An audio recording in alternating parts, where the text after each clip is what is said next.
Welcome to Nightmare Fuel Stories. Number the lighthouse at Blackwater Point. The storm had been raging for 3 days. The kind of storm that seemed to have a personality, a vendetta against the shore and everything on it. I stood in the lantern room at the top of the lighthouse, watching the rain lash against the glass in horizontal sheets.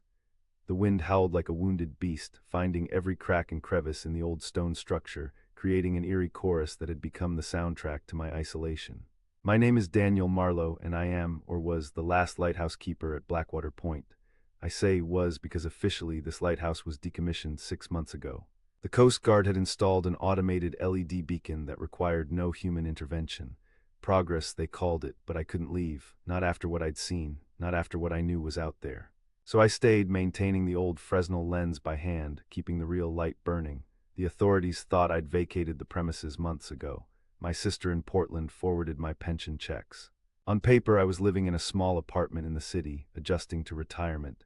In reality, I was here, alone with the sea and its secrets. The radio crackled to life, startling me from my reverie. The emergency channel that had been silent for weeks suddenly filled with a voice fighting through layers of static. Distress call from fishing vessel Northern Star. Position approximately 15 miles northwest of Blackwater Point.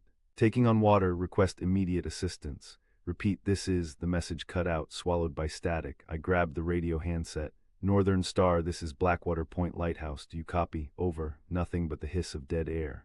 I tried again, adjusting the frequency, but the silence remained unbroken. I set the handset down and turned to look out at the churning sea, 15 miles northwest. In this weather, they'd be driven toward the Devil's Teeth, a jagged line of partially submerged rocks that had claimed dozens of vessels over the centuries. I hesitated, my hand hovering over the logbook. I should record the distress call, follow protocol even if no one would ever read these entries. But something held me back, the Northern Star. I knew every fishing vessel that worked these waters had done for nearly 3 decades. There was no Northern Star. The storm intensified, if that was even possible. The wind now carried a strange, hollow moan like air being forced through a narrow passage. I'd heard that sound before. It wasn't the wind. I increased the power to the Fresnel lens, sending its beam cutting through the darkness with greater intensity. The automated LED beacon the Coast Guard had installed pulsed its anemic light alongside my more powerful beam, creating an odd, arrhythmic pattern that seemed somehow wrong, discordant. The radio crackled again. Coming in, can see your light, thank God, we're. Static swallowed the rest. I grabbed the handset. Northern Star, this is Blackwater Point. Do not approach from the northwest. Repeat, do not approach from the northwest. The Devil's Teeth, the radio went dead. Not static this time, completely dead. I checked the power, the connections. Everything seemed in order, but the unit was lifeless. I turned back to the windows, scanning the darkness. The rain made it nearly impossible to see anything beyond the immediate vicinity of the lighthouse. But then there, a light, faint, bobbing in the distance. Northwest, exactly where the Northern Star had reported its position. I reached for the binoculars, focusing on the distant light. Through the rain-streaked lenses, I could make out the vague shape of a vessel, smaller than I expected for a fishing boat. The light I'd spotted was its running light, green to indicate starboard side. It was moving parallel to the shore, directly toward the Devil's Teeth. I grabbed the emergency spotlight, a powerful handheld beam that could cut through almost any weather. Aiming it toward the vessel, I flashed it in a pattern that any sailor would recognize as a warning.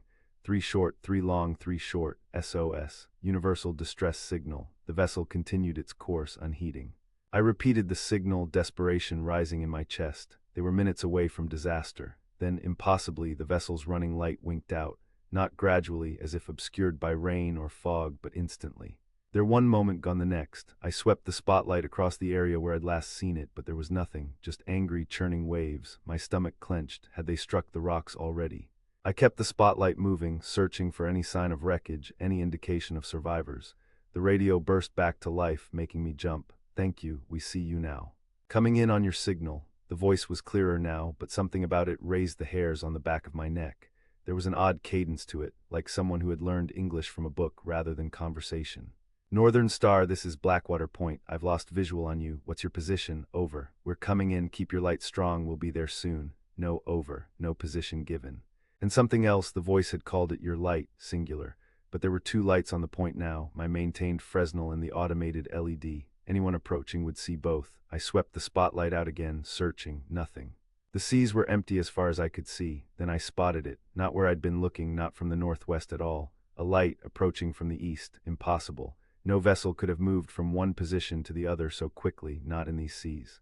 I trained the binoculars on this new light. It was green again, starboard running light, but as I watched it changed to red, port side, then green again, as if the vessel were spinning in place, or the thought that came next chilled me more than the howling wind ever could.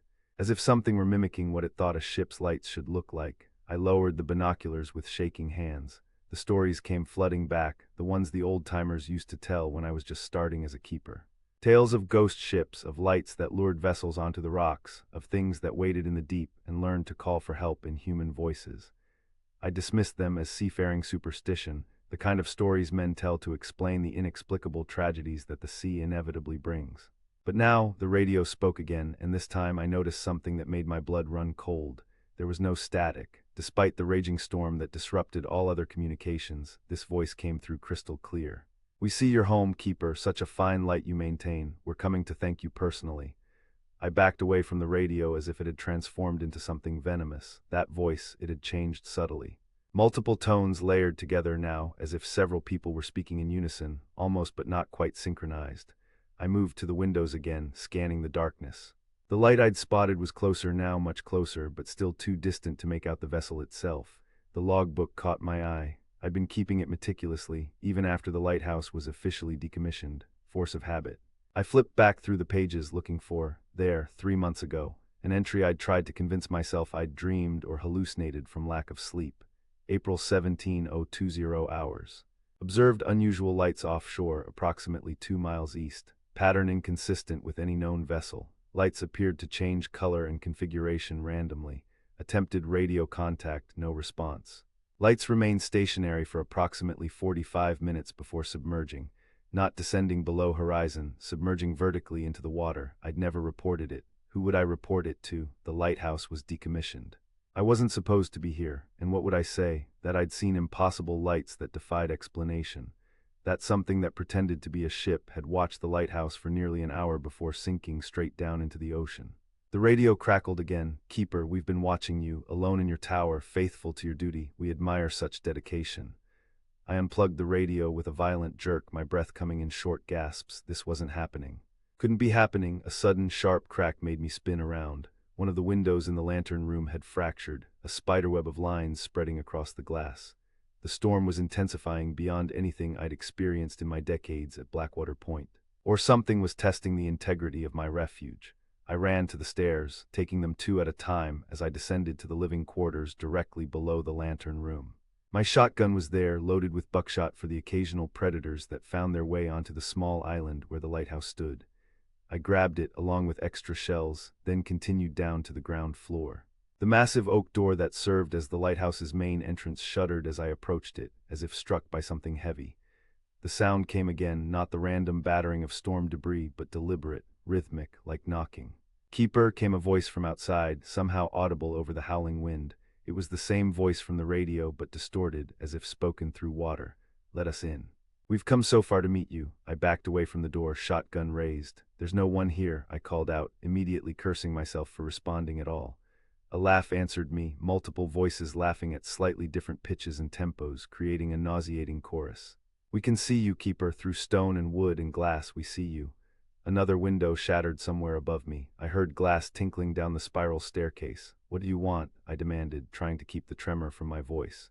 "What all sailors want," the voice replied. "Safe harbor, guidance, light in the darkness." "You're not sailors," I said, the words barely audible even to myself. The knocking stopped. For a moment there was only the sound of the storm. Then, "No. We're not." The door shuddered again, harder this time. Wood splintered around the iron hinges. Whatever was out there was coming in, storm or no storm, invitation or no invitation. I retreated to the stairs, keeping the shotgun trained on the door. My mind raced. The lighthouse had weathered countless storms over its 150-year history. The door had held against hurricane-force winds. What kind of force was being applied to make it fail now? Another impact, and one of the hinges tore partially free from the stone. Seawater began to seep in around the frame, but it didn't behave like normal water. It moved against gravity, creeping up the walls rather than pooling on the floor. I fired the shotgun at the door, more as a warning than with any expectation of deterring what was outside. The blast echoed deafeningly in the confined space. Silence followed, even the storm seemed to pause, then a voice directly behind me. "That wasn't very hospitable, Keeper." I whirled around, nearly losing my balance on the stairs. There was nothing there. But the voice had been so close, as if spoken directly into my ear. "We came to thank you," the voice continued, now seeming to come from above me. "Your light guided us here." After so long in the dark depths, I backed up the stairs, trying to watch all directions at once. "I don't understand," I said. "What are you?" "We are the forgotten," came the reply, now seeming to emanate from the walls themselves. "The lost, those who went into the deep and found something else, something waiting." Another window shattered, this one on the stairwell. Seawater poured in, but again, it didn't behave naturally. It flowed up the walls, across the ceiling, defying physics, and in the water I began to see faces. Human faces, contorted in expressions of terror or ecstasy. It was impossible to tell which. They formed and dissolved, one flowing into another, a parade of visages that had no business being there. I continued up the stairs, heading back to the lantern room. If I was going to die here, it would be by my light, doing my duty until the end.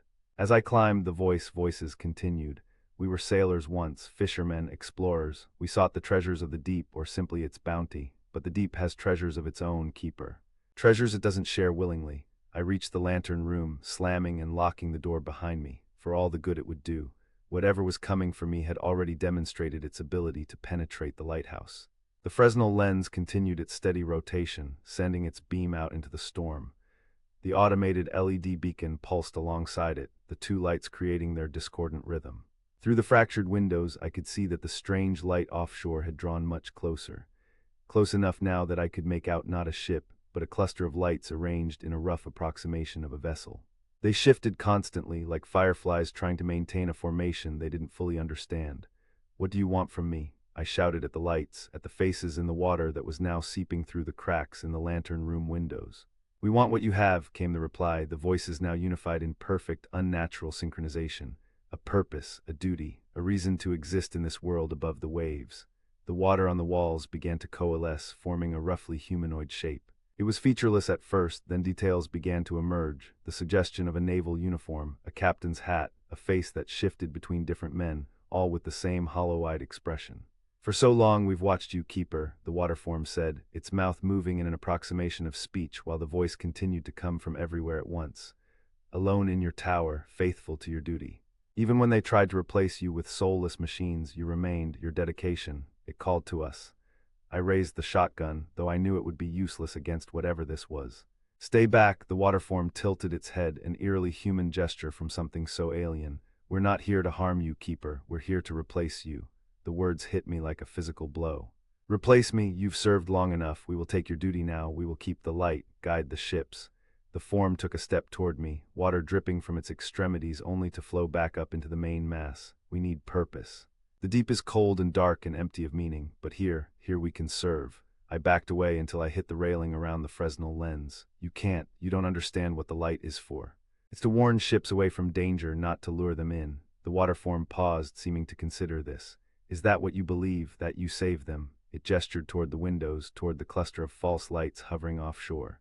"How many have you really saved, Keeper? How many have been lost despite your vigilance?" "Too many." The answer rose unbidden in my mind. Over my decades of service, dozens of vessels had been lost in these waters. Storms, mechanical failures, human error, the sea always claimed its due, light or no light. "We can do better," the water form said, as if reading my thoughts. "We understand the sea in ways you never could." "We are the sea now. You're monsters," I spat. "You imitate ships in distress. You lure real vessels onto the rocks." The water form rippled, its features momentarily dissolving before reforming. "We learn, we adapt. We didn't understand at first. The concept of distress was foreign to us. We heard the calls of dying sailors and thought it was how your kind communicated. We imitated what we heard." A chill ran through me as I realized the implications. These things, whatever they were, had been listening to the final moments of drowning sailors, learning their language, their patterns of speech, using those death cries to create their own approximation of human communication. "But we understand better now," the water form continued. "We've been watching you, learning from you, your dedication to your duty. It awoke something in us, a desire to serve, to have purpose." "By drowning more sailors?" I demanded. "No," the form replied, its voice softening to something almost human. "By guiding them safely, by being what you have been, a keeper of the light." I didn't believe it, couldn't believe it. Whatever these things were, they weren't human. They didn't understand human concepts like duty, protection, sacrifice. But as I looked into the constantly shifting face of the water form, I saw something that gave me pause. A longing. A desperate need for meaning that resonated with something deep inside me. Hadn't I stayed at this decommissioned lighthouse for the same reason? Because without my duty, my purpose, I was nothing. The form extended what might have been a hand. Join us, Keeper, become part of us, share your knowledge, your understanding of duty. Help us become better guardians than we could be alone. I stared at the offered appendage, water flowing continuously within its rough outline. You want me to, what, drown myself, become like you, transcend, the form corrected, become more than human, more than alone. For a moment, just a moment, I was tempted to never be alone again. To continue my duty indefinitely, beyond the constraints of my aging body, my mortal lifespan. To become one with the sea I had watched over for so long. Then I remembered the faces I'd seen in the water. The expressions of terror or ecstasy, the lost souls who had transcended before me. No, I said firmly, this is my lighthouse, my duty. As long as I'm alive, I'll keep the true light burning. The water form remained still for a long moment. Then it sighed, an impossibly human sound from something so alien. We feared you would say that. The form collapsed, water splashing onto the floor only to immediately begin flowing back up the walls, across the ceiling.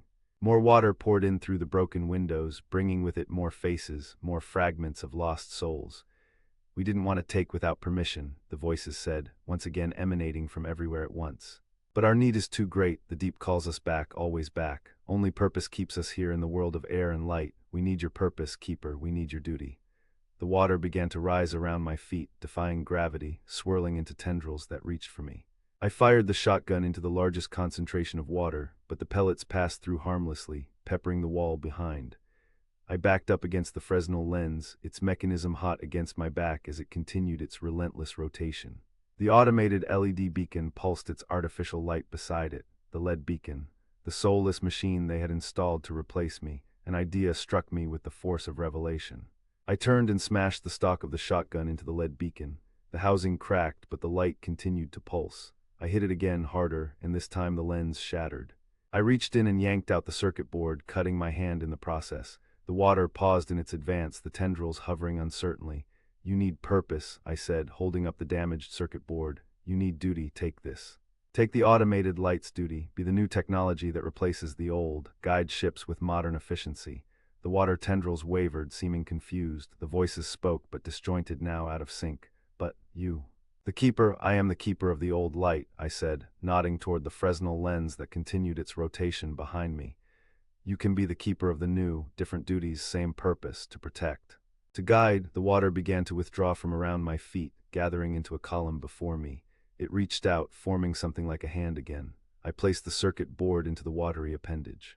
It was immediately enveloped, water flowing around and through the electronic components.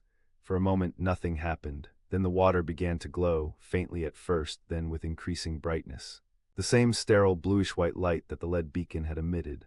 The water column shifted, reformed, becoming something like a human figure again, but more abstract, more geometric. The light pulsed within it in the exact rhythm of the automated beacon.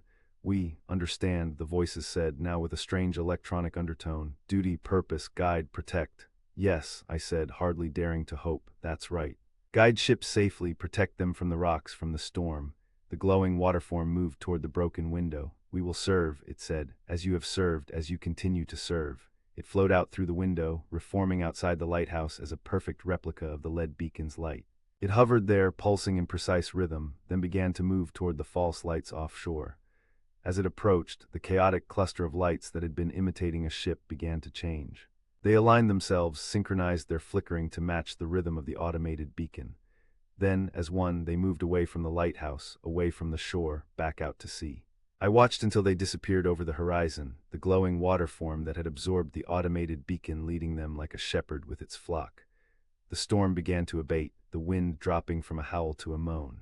The rain lightened, visibility improving by the minute. I stood alone in the lantern room, the Fresnel lens still turning, sending its warm, golden light out across the now calming sea. My hand was bleeding from where I'd cut it on the broken lead housing. I wrapped it in a handkerchief, the pain distant, almost unreal compared to what I'd just experienced. Had I really bargained with, what, ghosts, aliens? Some hybrid consciousness born of drowned sailors and something that lived in the deep. Had I really offered them the automated beacon as an alternative to taking me, my purpose, my duty, and had they accepted? The radio in the corner, which I'd unplugged earlier, crackled to life despite its disconnected state. Keeper, came the voice, now layered with electronic tones. We understand now. We serve. We protect. We guide away from danger, not toward it. I approached the radio cautiously. What are you, really? A pause. We were human once, then we were changed. The deep has dwellers older than humanity, keeper. They found us when we sank beneath the waves. They remade us, but they didn't understand what we were, what we needed: purpose, meaning, connection. And now we have purpose again, the purpose you gave us, to guide, to protect. To serve, I nodded slowly. And you'll leave me to my duty, to my light? Yes, the voice replied. Your light is yours, the new light is ours. 2 beacons, 2 purposes, 1 goal. The radio went silent. I waited, but no further communication came. Outside, the sea had calmed to gentle swells. The storm had passed as suddenly as it had arrived. Dawn was breaking, pale light creeping into the eastern sky. I checked the Fresnel lens, adjusting the fuel flow to reduce the brightness as daylight strengthened. The routine was comforting, familiar, my duty. But as I looked out at the horizon, I knew something had fundamentally changed. I was no longer alone in my vigil. Out there, somewhere beyond the range of human sight, something else was now keeping watch as well. Something that had once been human, then something else entirely, and now, something new. I should have been relieved. The threat had passed. I had survived. But a deep unease remained, a splinter in my mind that wouldn't dislodge, because I knew the truth now. The sea held secrets darker and older than humanity could comprehend. And I had made a pact with those secrets, offered them purpose, duty, meaning. What would they do with it? Would they honor our bargain? Or would they learn, adapt, and find new interpretations of their duty that I couldn't predict or control? I had no answers, only the certainty that I would remain at my post, keeping my light burning against the darkness. Watching not only for ships that might need guidance, but for lights on the horizon that moved with unnatural precision. Lights that had once been human, then something else, and now served a purpose I had given them. Lights that might one day return. I am Daniel Marlowe, the last lighthouse keeper at Blackwater Point. And I will keep my watch until the end, because now I know what waits beyond the light, what lurks in the deep, what rises when the storms come. And I know that one day, when my strength fails and my light gutters out, they will return for me. To offer me transcendence, purpose beyond death. I don't know if I'll have the strength to refuse a second time. The sea is patient, it can wait, and so can they.